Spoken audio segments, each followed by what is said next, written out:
The National Testing Agency or NTA has ducked far too many questions that need real answers. Instead of jumla press releases and just ticking a box of conducting what they call a fair investigation. So we have analyzed all the things and transparently and then declared the result. There's absolutely no justification for 67 students scoring 720 out of 720 in the NEET undergraduate exam, with a clustering of over half a dozen students from the same exam center, and an improbable coincidence of these top-ranking students only registering with their first names. The grace marks meted out to 1,500 students for loss of time, or a physics question with 2 correct answers thanks to a change in NCERT books, makes the competition unfair to 13 lakh qualifiers who've potentially missed out on the admission granting all India ranks thanks to an unfair advantage to some. NEET के result के पहले का एक PIL यहाँ पे था 1 जून का, और उसके अंदर कोर्ट ने बोला है कि sanctity of the exam is compromised. देखिए, मल्टीपल पिटिशंस कोर्ट के सामने लिस्ट हुए हैं. Some of the petitions were filed before the declaration of results on the basis that there has been a leak of the paper itself. Supreme court ने सो फार अभी तक बच्चों के लिए कोई भी रिलीफ नहीं दिया है, ना ही काउंसलिंग पे स्टे लगा है, ना ही रीनीट की बात हुई है, ना ही रिवैल्यूएशन की बात हुई है. अभी भी सब कुछ NTA के ऊपर ही दिया गया है कि पहले आप अच्छे से जवाब दीजिए कि कहाँ कहाँ कमियां रह गई है, उसी के हिसाब से वो लोग फैसला लेंगे. तो पहली हियरिंग में मैं ये कहूंगी कि बहुत सॉलिड बच्चों के फेवर में कुछ निकल के नहीं आया है. Even as the Supreme Court hears the cases of petitioners, should the government already get into the act of making heads at NTA roll?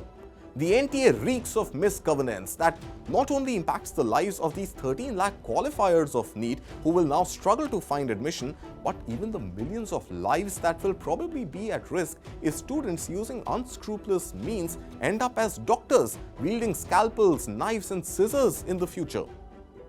The whole admission process seems to be a farce. Not just NEET, even JEE and CUET need a relook, and a leaf from the MBA qualifying CAT book may be borrowed by medical and engineering institutions here.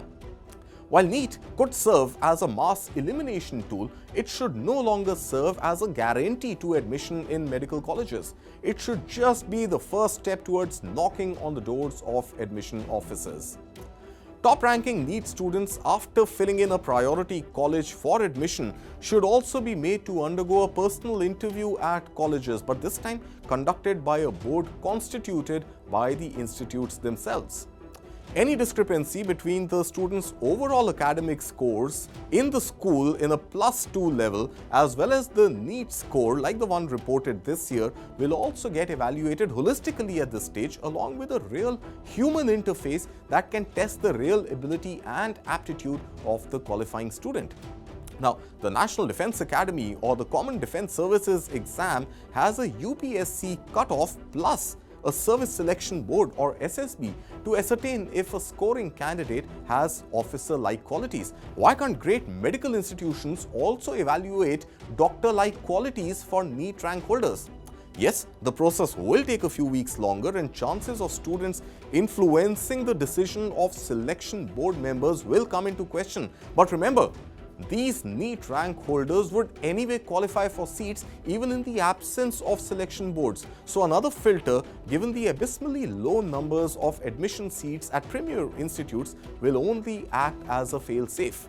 And the possibility of corruption at a board level may be alleviated through one of the members of the selection board at the institute being a centrally appointed NTA official himself.